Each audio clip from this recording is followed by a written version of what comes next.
Title Undecided, read by Xander Carver. Chapter 1. My name is Spencer Nathaniel Pence, and this is my story. I can remember. It was elementary school. I was shy, small, high-pitched, weak, and platinum blonde with dark eyebrows. I had friends at school, but I was still utterly nervous of everything.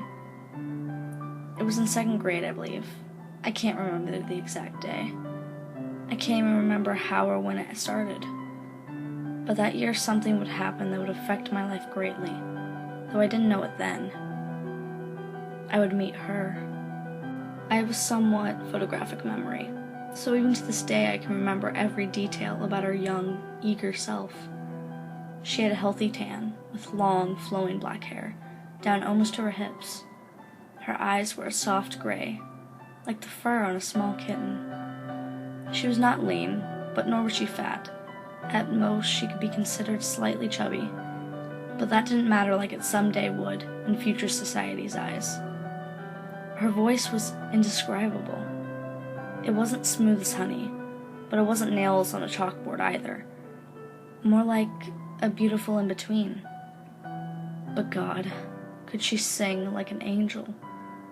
Her singing could melt anyone's heart, though she rarely sang in front of her peers like me, so I only heard it once or twice.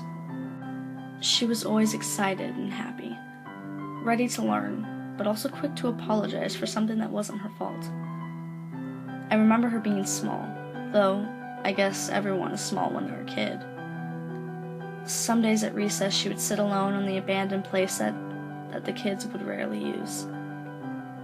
And if you listen closely, you could hear her faint singing. But most days she would play soldiers with me and the guys. We always put her in charge because she was just a good commanding figure, and somehow she always knew what she was talking about. But out of all the things I can remember about her then, I'd have to say her smile is what I remember the clearest. She had far from perfect teeth, but that didn't bother her none. Her top lip was slightly uneven, but that made it cute. Her lips were the softest pink, and when she smiled, a small dimple in the right corner would appear, like the small sign of an angel. I always remember her smiling.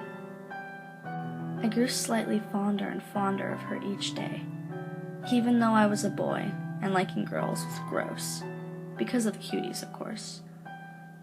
But there was something about her, I don't know, just something that wanted me to be better friends with her, that made me excited to come to school, just to see her.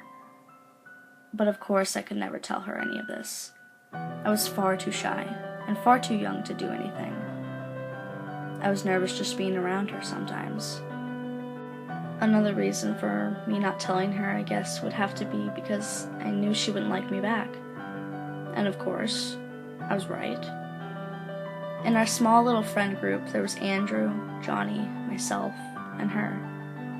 It was soon evident that Andrew liked her, and eventually she showed that she returned his affections. It was simple elementary school love. It didn't make me angry. I'll admit it made me somewhat jealous for a bit, but I quickly got over it. There was some type of kid drama that went down between them, though, after they had declared themselves boyfriend and girlfriend. I think it had something to do with this girl, Anna Marie, but I wasn't sure, because it wasn't any of my business, so I stayed out of it.